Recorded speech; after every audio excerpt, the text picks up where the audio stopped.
Hi ಎಲ್ರಿಗೂ ನಮಸ್ಕಾರ. Welcome to Kavya Ammu YouTube channel. ಇವತ್ತು ನಾವು ಮಾಡೋಕ್ಕೆ ಹೋಗಿರೋ ರೆಸಿಪಿ ಬಂದು ಬಸ್ಸಾರು ಹಾಗೂ ಹುಳ್ಳಿಕಾಯಿ ಪಲ್ಯ.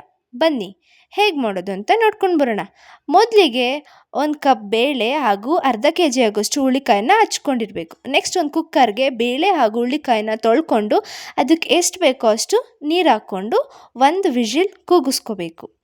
ನೆಕ್ಸ್ಟು ವಿಷಿಲ್ ಬಿಟ್ಟಾದಮೇಲೆ ಬೇಳೆ ಹಾಗೂ ಹುಳ್ಳಿಕಾಯಿನ ಸೋಸ್ಕೋಬೇಕು. ಆ ಸೋಸಿರೋ ನೀರನ್ನ ಸಪ್ರೇಟಾಗಿ ಎತ್ತಿಟ್ಕೋಬೇಕು. ನೆಕ್ಸ್ಟು ಬೇಳೆ ಕೂಡ ಸಪ್ರೇಟಾಗಿ ಮಾಡ್ಕೋಬೇಕು.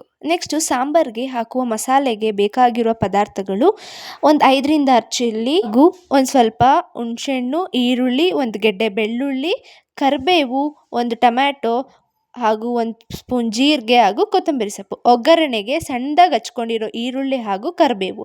ನೆಕ್ಸ್ಟು ಆ ಎಲ್ಲ ಪದಾರ್ಥಗಳನ್ನು ಒಂದು ಬಾಣಲಿಲಿ ಎಣ್ಣೆ ಹಾಕ್ಬಿಟ್ಟು ಹುರ್ಕೋಬೇಕು. ಹುರ್ಕೊಂಡ್ಮೇಲೆ ಲಾಸ್ಟಲ್ಲಿ ಒಂಚೂರು ಕಾಯಿ ತುರಿ ಹಾಕ್ಕೋಬೇಕು. ನೆಕ್ಸ್ಟು ಒಂದು ಮಿಕ್ಸಿ ಜಾರ್ಗೆ ಎಲ್ಲ ಮಸಾಲೆ ಹಾಕ್ಕೊಂಡು ರುಬ್ಕೊಂಡು ನಾವು ಆವಾಗಲೇ ತೆಗ್ದಿಟ್ಟಿರೋ ಬೇಳೆನ ಅದ್ರ ಜೊತೆ ಹಾಕ್ಕೊಂಡು ನುಣ್ಣಗೆ ಎಲ್ಲ ರುಬ್ಕೋಬೇಕು. ನೋಡಿ, ಈ ಥರ ನುಣ್ಣಗೆಲ್ಲ ರುಬ್ಕೊಂಡ್ರೆ ಮಸಾಲೆ ರೆಡಿ ಆಗುತ್ತೆ. ನೆಕ್ಸ್ಟು ಪಲ್ಯಕ್ಕೆ ಒಂದು ಬಾಣಲಿಗೆ ಎಣ್ಣೆ, ಸಾಸಿವೆ, ಕರಿಬೇವು, ಈರುಳ್ಳಿ ಹಾಗೂ ಕಾಯಿ ತುರಿ ಹಾಕ್ಬಿಟ್ಟು ಆಗಲೇ ಸೋಸ್ಕೊಂಡು ಇಟ್ಕೊಂಡಿರೋ ಬೇಳೆ ಹಾಗೂ ಹುಳ್ಳಿಕಾಯಿನ ಮಿಕ್ಸ್ ಮಾಡಿಕೊಂಡ್ರೆ ಹುಳ್ಳಿಕಾಯಿ ಪಲ್ಯ ರೆಡಿ ಆಗುತ್ತೆ.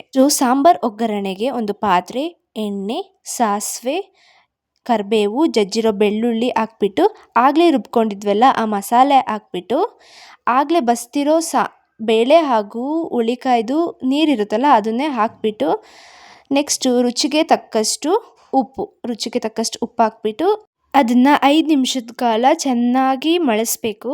ಮಳ್ಸಾದ್ಮೇಲೆ ರೆಡಿ ಆಗುತ್ತೆ ಬಿಸಿ ಬಿಸಿ ಬಸ್ಸಾರು ಹಾಗೂ ಹುಳ್ಳಿಕಾಯಿ ಪಲ್ಯ.